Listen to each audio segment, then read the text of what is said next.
آیا ایک مسلمان بھی مادر کی طرح آزاد ہے؟ بسم اللہ والحمدللہ۔ اللہ سبحانہ وتعالیٰ نے قرآن پاک میں سورہ نساء کی آیت نمبر 83 میں فرمایا ہے وَإِذَا جَاءَهُمْ أَمْرٌ مِّنَ الْأَمْنِ أَوِ الْخَوْفِ أَذَاعُوا بِهِ۔ اس آیت میں اللہ سبحانہ وتعالیٰ نے 3 چیزوں کا تذکرہ فرمایا ہے۔ سب سے پہلے سطحی قسم کے مسلمانوں کا اور منافقین کا وتیرہ اور ان کا طرز عمل اور ان کے کام کو بیان کیا ہے کہ جب بھی ان کے سامنے حساس نوعیت کا ایشو آتا ہے، چاہے وہ قومی سلامتی کے بارے میں ہو، چاہے وہ امن و امان کے بارے میں ہو، چاہے وہ خوف و ہراس کے ساتھ اس کا تعلق ہو، چاہے اس کا تعلق غیر معمولی اشتعال کے ساتھ ہو، چاہے اس کا تعلق کسی نامور شخصیت یا معاشرے میں اثر رسوخ رکھنے والی شخصیت کی زندگی کے ساتھ ہو، تو یہ لوگ فوراً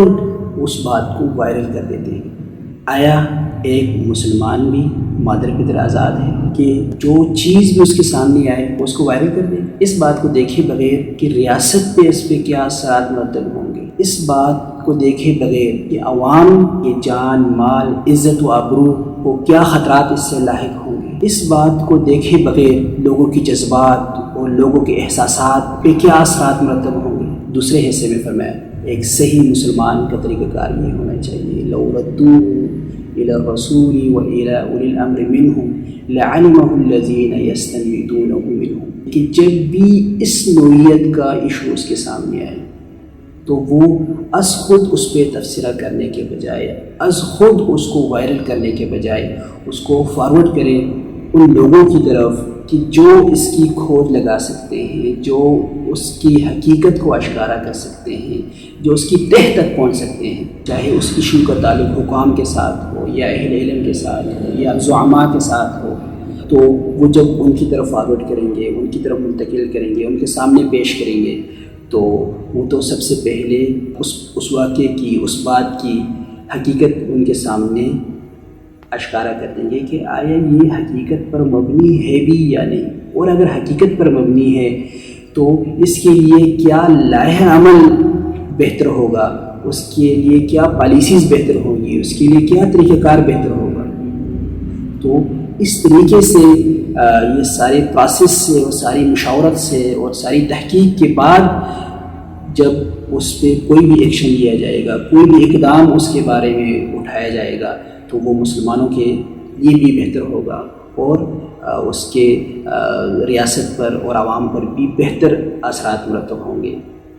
اس کے بعد تیسرے حصے میں اللہ سبحانہ وتعالیٰ نے فرمایا کہ یہ دیکھیے یہ قرآنی تعلیمات، یہ نبی کریم صلی اللہ علیہ وسلم کے فرامین، یہ اللہ سبحانہ وتعالیٰ کا فضل اور اس کی رحمت اور اس کی توفیق اگر